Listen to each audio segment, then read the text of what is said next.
अंकिता भंडारी, उम्र 19 साल, उत्तराखंड के पौड़ी गढ़वाल की एक सामान्य लड़की जो अपने परिवार के लिए नौकरी कर रही थी। 18 सितंबर 2022 को वह लापता होती है और 24 सितंबर को उसका शव चीला नहर से बरामद होता है। जांच होती है और 3 आरोपी सामने आते हैं। ट्रायल चलता है और अदालत उन्हें उम्र कैद की सजा सुनाती है। सरकार कहती है कि न्याय हो गया। सबसे बड़ा सवाल यही है कि इस केस में सीबीआई जांच क्यों नहीं हुई।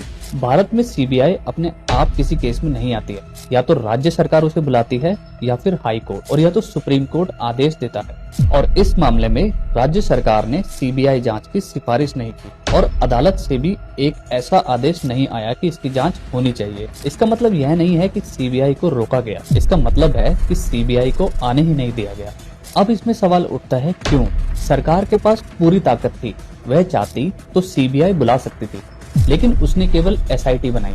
एसआईटी यानी जांच, राज्य के अंदर राज्य के अफसरों के हाथ में। सबसे बड़ी बात, अगर सीबीआई आती तो जांच राज्य से बाहर जाती, फाइलें दिल्ली पहुंचती और नियंत्रण सरकार के हाथ से निकल जाता। यहीं से सारी गड़बड़ शुरू होती है। वंतरा रिजॉर्ट, वही जगह जहां अंकिता काम करती थी, वही जगह जहां से ये पूरा मामला जुड़ा है। जांच पूरी होने से पहले रिजॉर्ट को बुलडोजर से तोड़ दिया जाता है। सरकार ने कहा यह अवैध निर्माण था, लेकिन सवाल यह है अगर सब कुछ सही था तो इतनी जल्दी क्या थी उसको तोड़ने की। और दूसरा सवाल यह आता है कि सीसीटीवी और डिजिटल सबूत फुटेज पूरी तरह साफ क्यों नहीं थी। और तीसरी सबसे बड़ी चूक, शुरुआत में यह इलाका राजस्व पुलिस के अधीन था, जहां एफआईआर में देरी एक जानी पहचानी समस्या है। अगर शुरुआती घंटे बर्बाद न होते तो ये नतीजा बहुत अलग हो सकता था। अब आते हैं सबसे संवेदनशील मुद्दे पर, वीआईपी एंगल। मीडियाओं में वीआईपी का शब्द आया, पुलिस ने कहा कोई वीआईपी शामिल नहीं, सरकार भी यही कह रही है। लेकिन सवाल इसलिए उठता है क्योंकि जनता आज भी वही पूछ रही है, क्या हर एंगल की जांच हुई? क्या हर दबाव की जांच हुई? क्या हर नाम तक पहुंचने की कोशिश हुई है?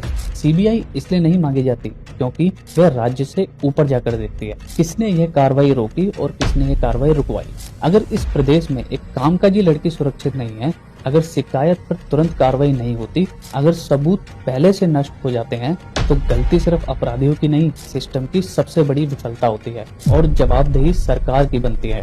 यह वीडियो किसी पार्टी के खिलाफ नहीं है, यह सवाल हर सरकार से है, क्योंकि न्याय सिर्फ सजा से नहीं, पूरे सच से पूरा होता है। अंकिता भंडारी का मामला तब खत्म होगा जब हर सवाल का जवाब मिलेगा।